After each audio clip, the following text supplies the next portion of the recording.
Welcome to the Ellis Talker Show. I'm DV LeBron. Today I have a very special guest, Chief Smith from the Midlothian, Texas Police Department. How you doing, sir? I'm doing well. How are Good to you? have. I'm good. Good to have you on again. I appreciate you coming on and updating Midlothian on what's going on with crime. Maybe some people may not know you. Yeah, I know you've noticed a lot of houses going up, so I wanted to see if you could give kind of a brief intro on you and your qualifications.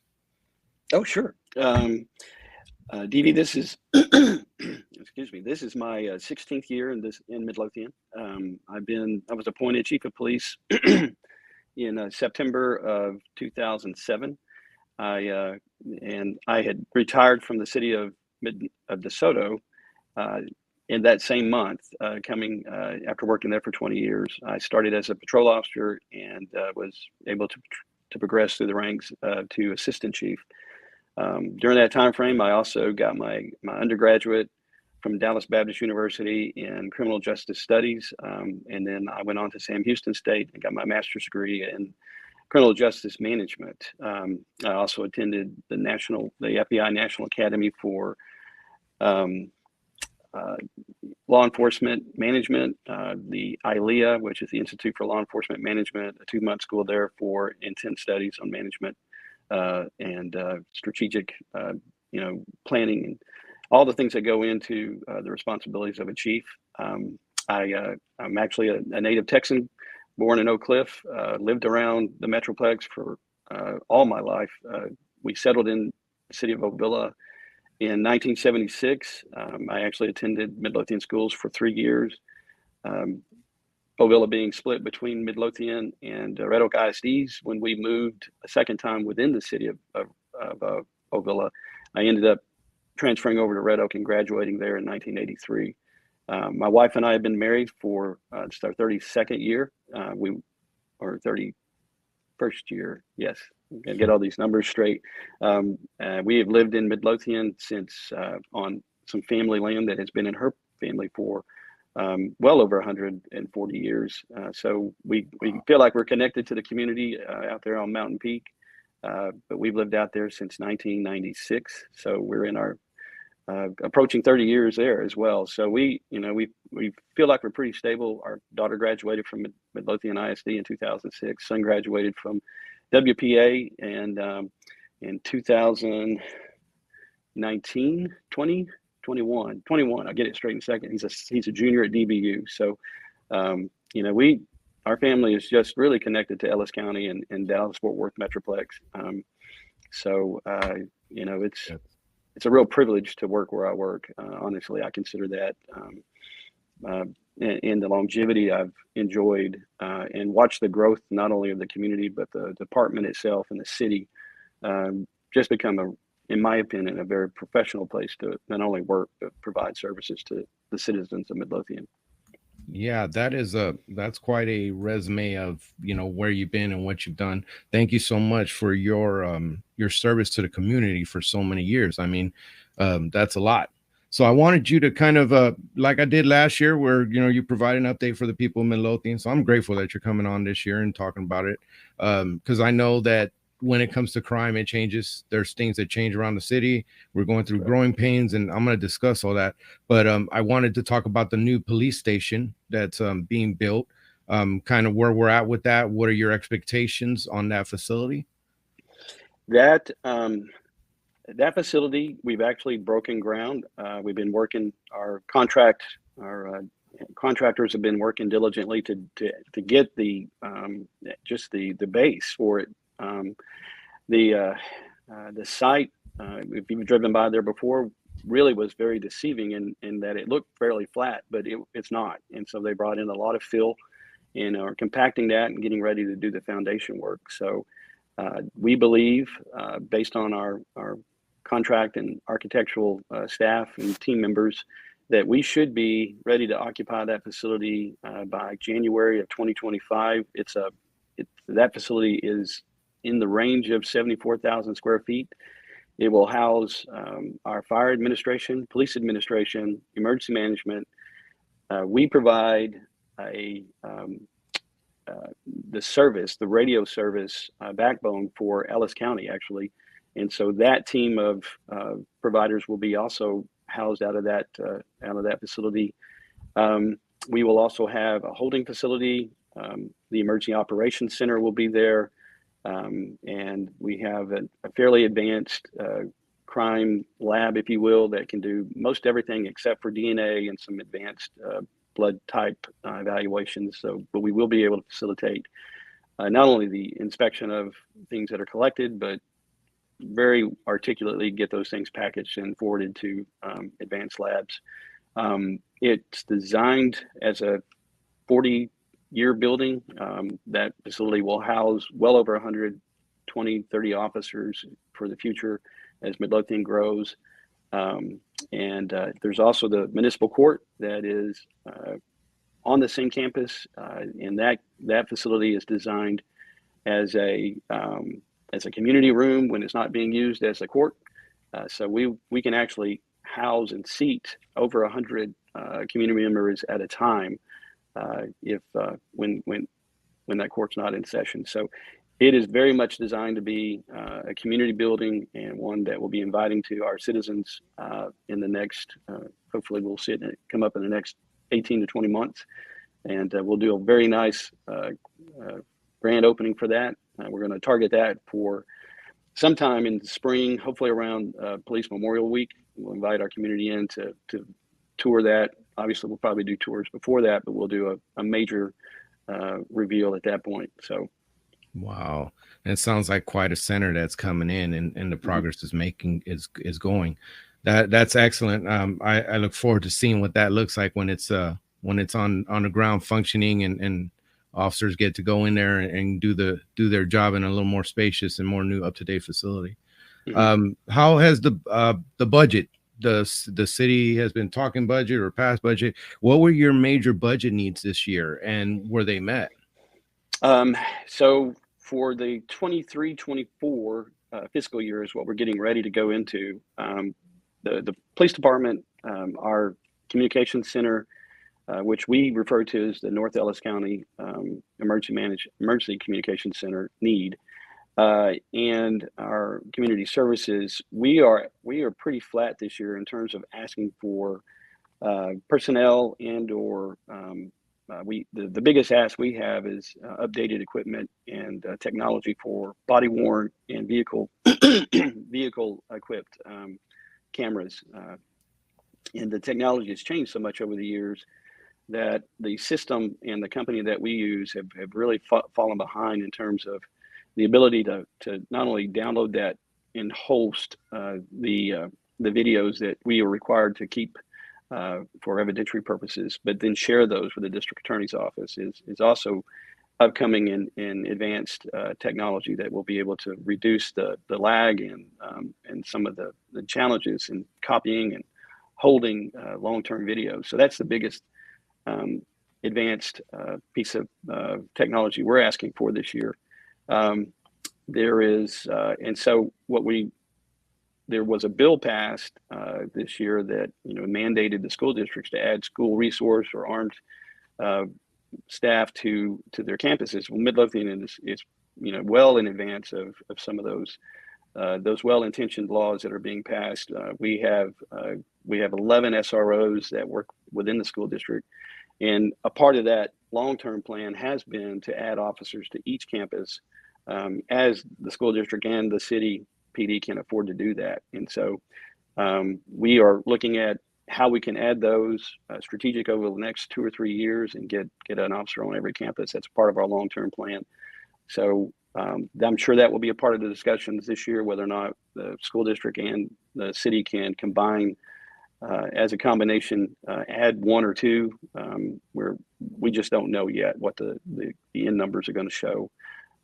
But we are, and one of the things that drives our request are current openings. And so we were able to fill all but 3 openings, and attrition is something, DB, is constant, where you get someone through training and then they decide, our environment's not for them, or they go back to another, their old environment. And so it kind of fluctuates, but we only have 3 vacancies, but we're still in a training process. We have 5 in the academy, and we don't want to overload the training process by asking for additional officers before we have everyone on the street that's capable of being there, well trained, and that we can focus on new incoming officers. So we'll be looking at that in the next 3 years, adding additional staff officers for the street as we grow. As you know, we're well over 40,000 now, en route to 50 or 60,000, certainly within the next 3 or 4 years.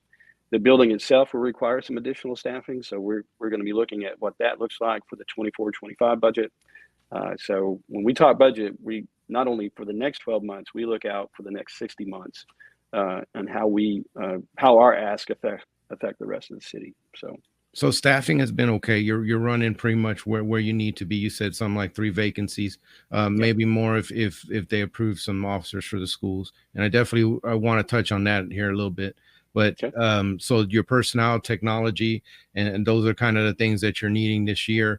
So you haven't had problems filling positions, getting good talent to come in, and as far as officers to be on, because I know like the county has had a little bit of issues. Everybody's having some staffing shortages and having people come in. How competitive are we?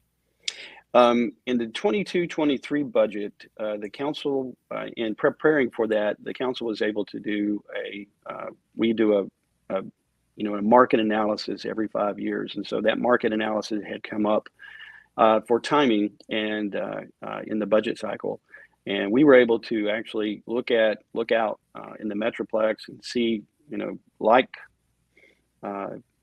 organizations that we compare to very well. The officer range between 80 and 120 officers. What are the comparable salaries and opportunities for advancement in that? And so the council was able to come back and they made a competitive investment into not only the police officers, fire, but most of our general government was also addressed in that as well.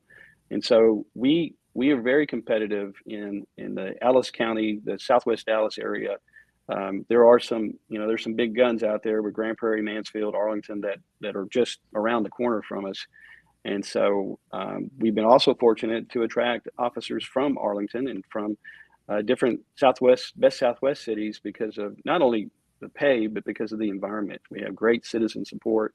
Officers feel like they can come into Midlothian and actually make a difference in someone's life.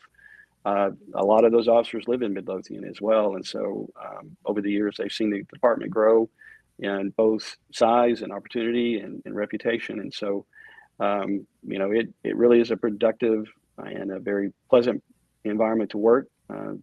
Police work is what it is. There are those days and challenges, but by and large, we have a very, a great community, and it's a great place to be a police officer.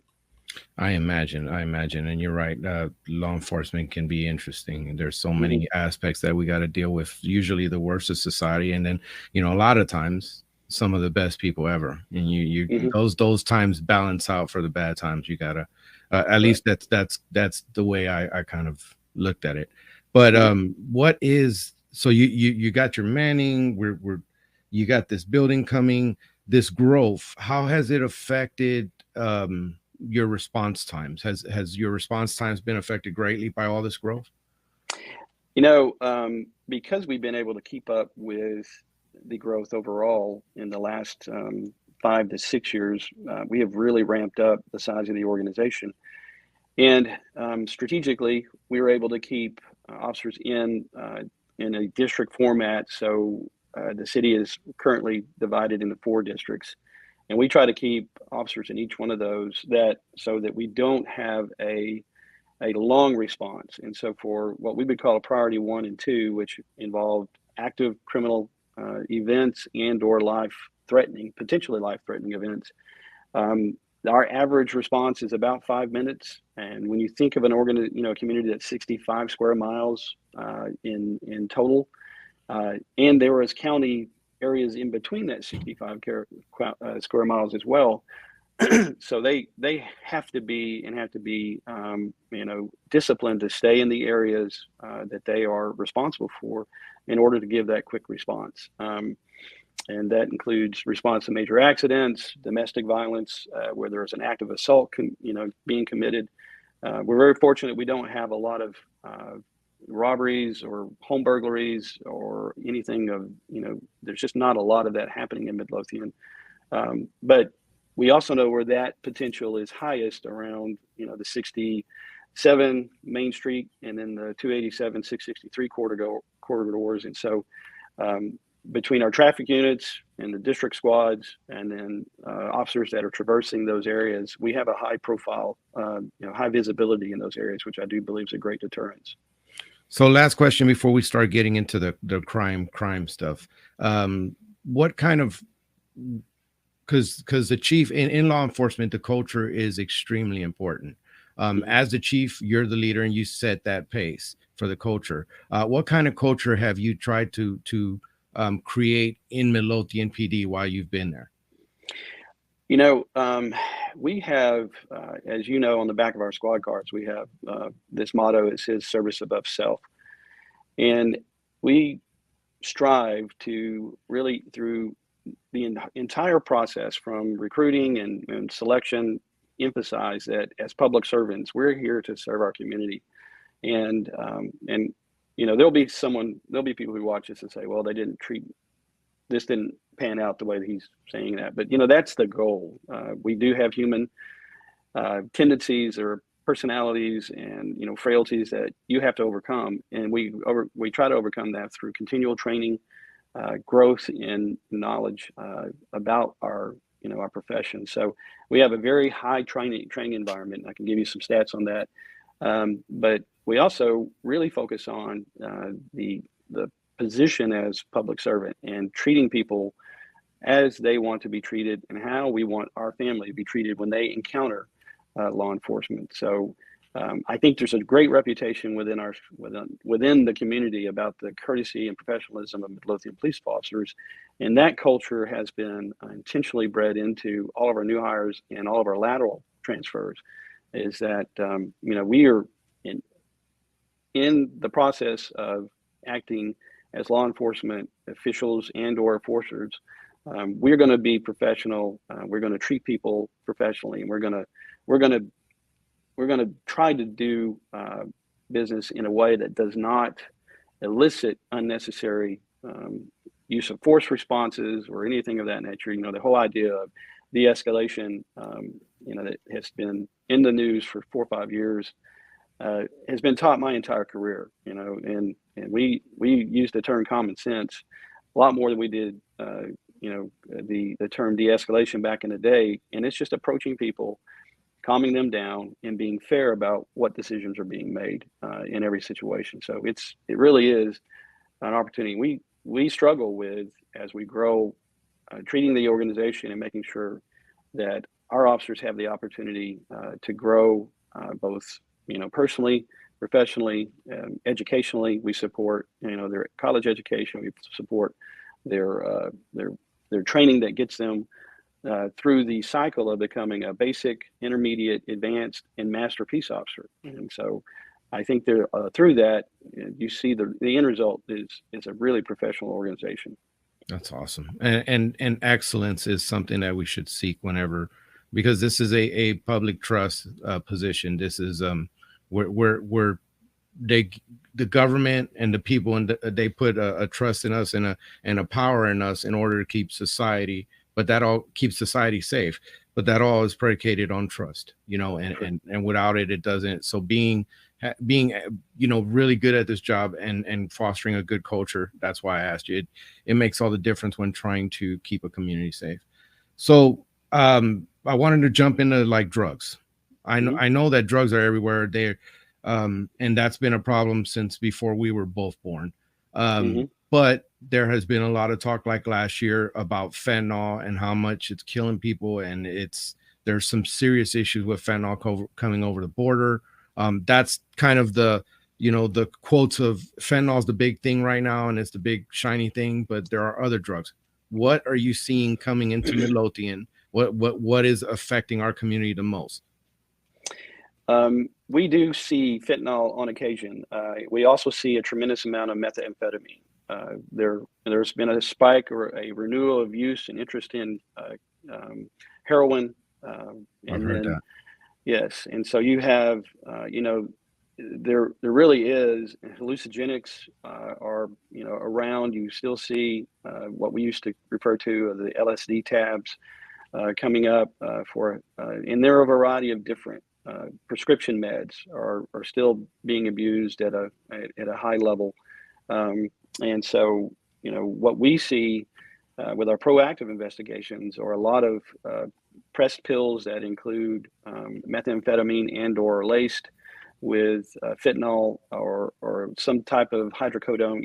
All those types they're readily available in North Texas, and so we still see a fair amount of marijuana. It's as we've talked in the past, marijuana today is not the marijuana from the 70s. It has been grown and genetically altered to be more powerful and more potent.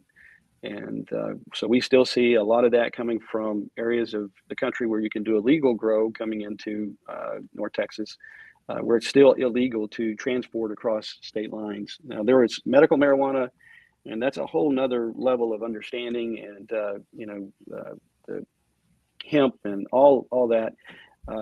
We actually see a lot of the vape pens, and I believe it's a THC oil that we see quite a bit with the younger folks, because that it seems like for a quick hit or something like that, they keep the vape pens, and they can they're silent, they don't put out a lot of smell, and they're easily hidden. So we see a lot of that, and I say a lot of for Midlothian. It's not what we see in other organizations like Dallas and Arlington and Grand Prairie, the larger areas. But we do make a fair amount of arrests through a week for possession of a vape pen with the oil and or marijuana.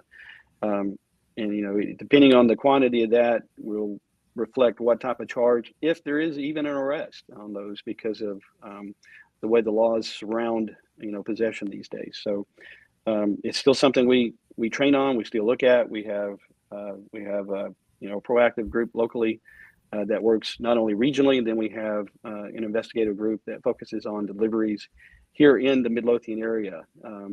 Two investigators that spend their week looking for and making contacts and trying to identify any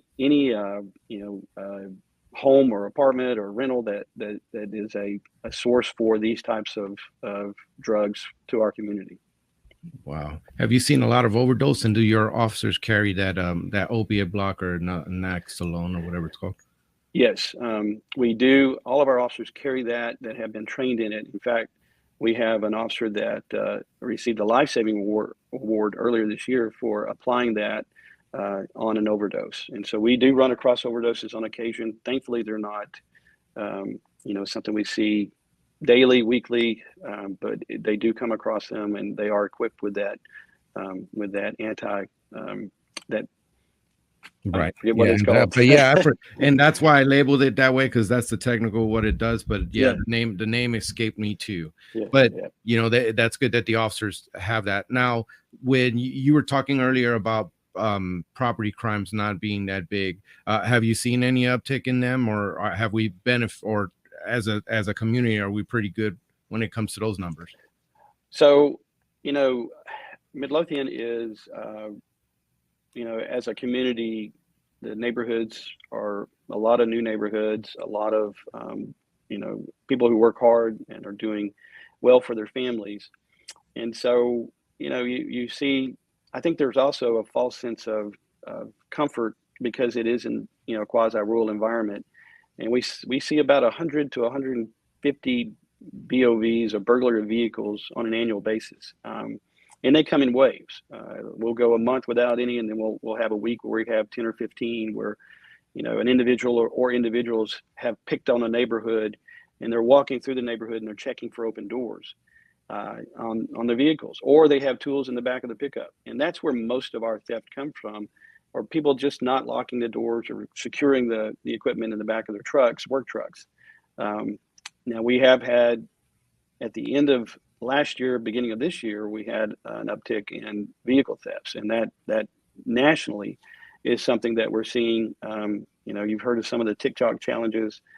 There are TikTok challenges out there on Kias and different vehicles and they share how to, access those vehicles and steal them without being detected. The electronics on all of these vehicles are nice amendments, but they're also weak points when they're first put out. And there are some very intelligent criminal minds out there, and they know how to access them.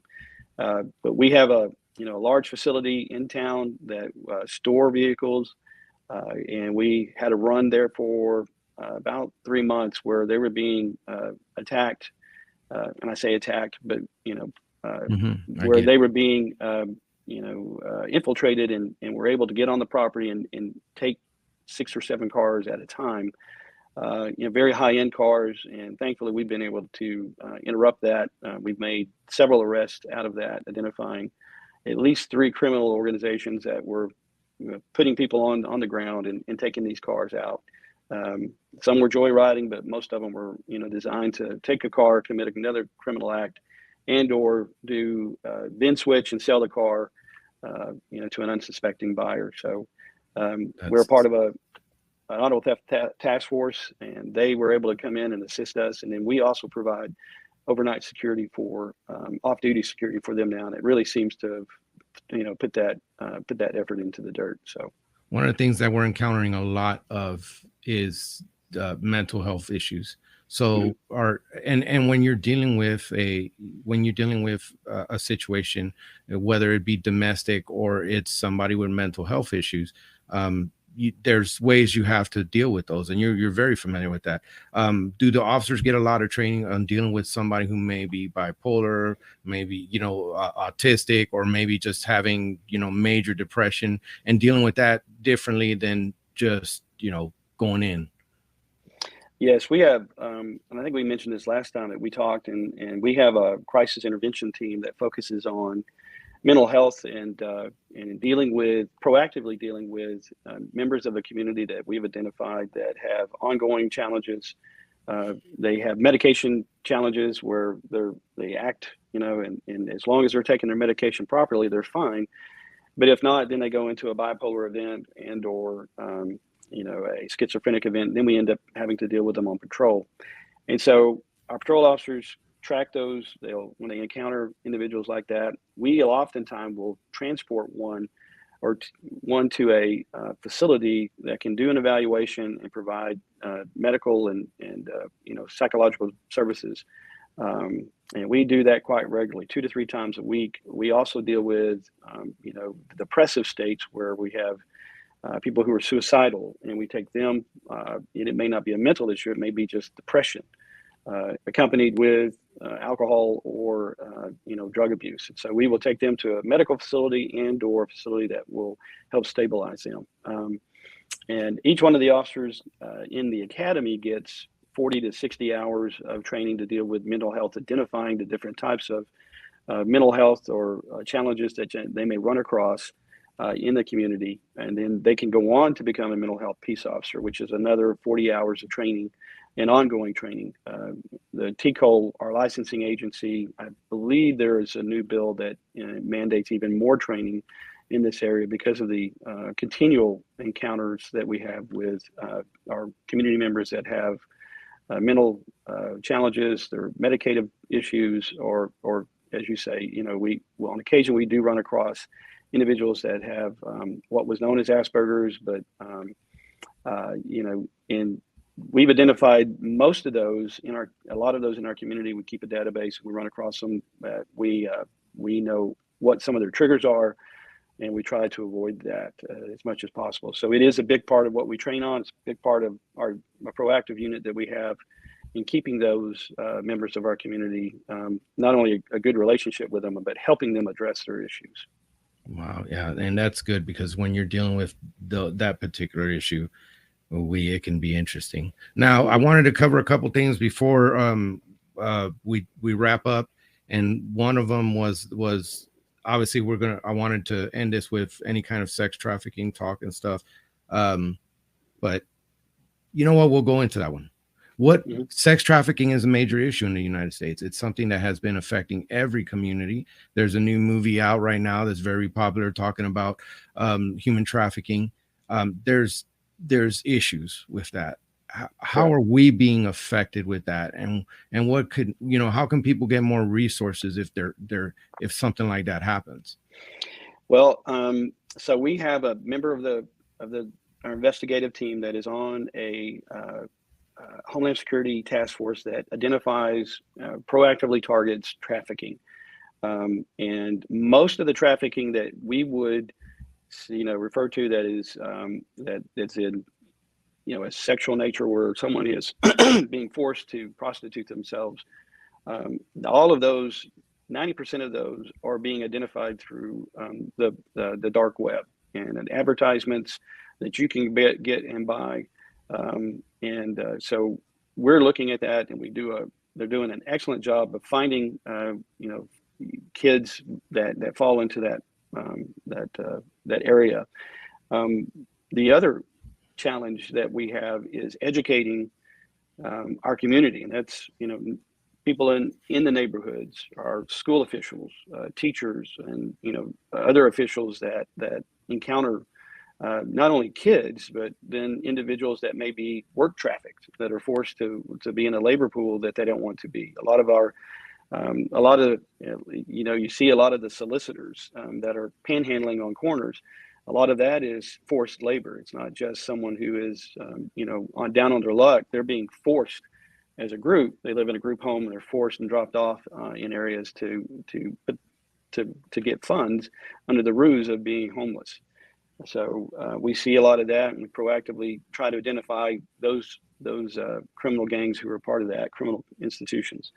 So, but the detective that is, assigned to that works with, our Child Advocacy Center, works with CPS, works with all the area departments in Ellis County, to educate and train officers on what they're looking for in terms of sex trafficking, and other trafficked scenarios.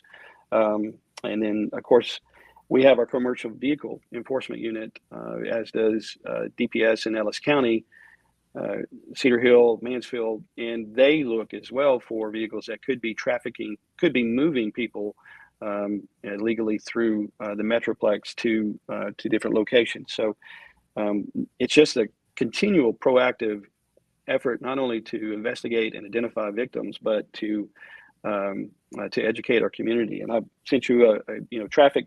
It's traffic911.com is something that is easily, if you have someone you suspect, you can contact them. There are, other resources. Parentingtips.com is another one, that was ported to me by our investigator. And then DFPS, Texas Youth Helpline, is another, resource, where you would contact, if you have, concerns that someone is actually being trafficked. So, we're continuing to look for ways to increase that. In fact, this past weekend, there was an Amber Alert issued, and, that the child that was the subject of that, there was a very large effort from a task force, CPS, and our Child Advocacy Center, along with the Waxahachie Police Department, to recover her.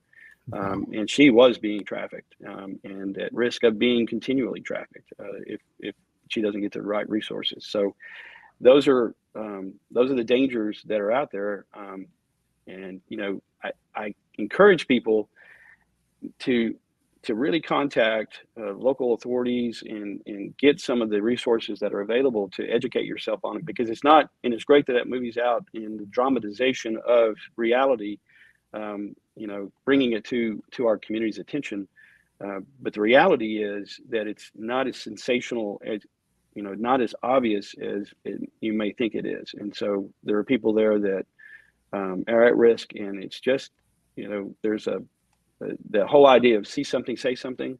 From the FBI, they have that logo that they push, and we would support that perspective. If you've got questions, just reach out to one of our officers, have them come by, and we can put you in touch with good resources.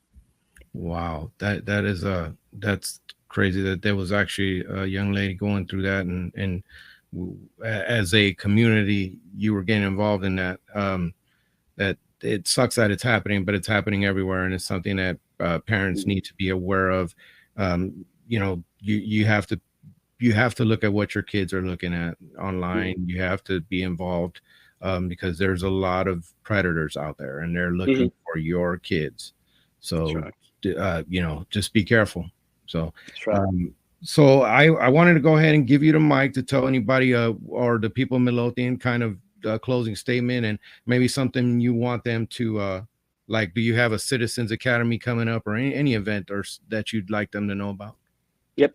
Our next Citizens Police Academy is coming up in the fall. We advertise that on our Facebook page and on our website. And if you really want to get to know a lot of our officers and what they do on a daily basis, why we react to the things that we do and how we react to them, you get insight into that. It's a 10-week program. It's very educational and it's free. We provide a meal in the evening time, begins at 6, try to get you out by 9. I think that's mainly on Tuesdays throughout the fall. Scott Hughes is our primary contact on that, and then Christopher Douglas is his number 2 man on that. He is that's one of the biggest issues they got coming out. We've got just right around the corner, we have National Night Out. We celebrate and ours in the first Tuesday of October. You'll see some advertisements. Some departments go in that in the August effort, but it's just too hot here in Texas to do it in August, so we deferred it to October. So we'll be contacting neighborhoods to get out and meet your neighbors, which is one of the largest or easiest ways to deter crime, to know and communicate with your neighbors on a regular basis. And just as always, Midlothian Police Department and every police department in Ellis County and even North Texas, state of Texas, goal is to serve. And I know at times there are tremendous stories out there that impact that and look like, how did that happen? If you really, there's some negative stories out there, but know that our goal is to have departments that don't reflect the worst of the worst stories that you can pull off the internet, but reflect the positive stories that are available and really make a positive impact in our communities. That's why these officers come to work. That's why they're willing to engage in difficult situations, even in the light of some of the social media that is not positive on law enforcement. Our officers come to work every day with an upbeat perspective and willing to get out there and help and serve our citizens. And so just hope you have that positive perspective. When you see things that you have questions on, don't hesitate to reach out to any of our staff, ask for a supervisor. We're glad to chat at any point in time. Well, I mean, there you have it, folks. Your police department and your chief talking about the issues that are facing Midlothian. I hope that you enjoyed this. Chief, thank you so much for coming on. As always, I appreciate you coming on here. I know you're a busy man, and you giving me a few minutes so that we can inform our community. That's big, and I appreciate that from you. Thank you. You're welcome, sir. So can you stick around real quick after the show? Yes. All right. Thank you so much.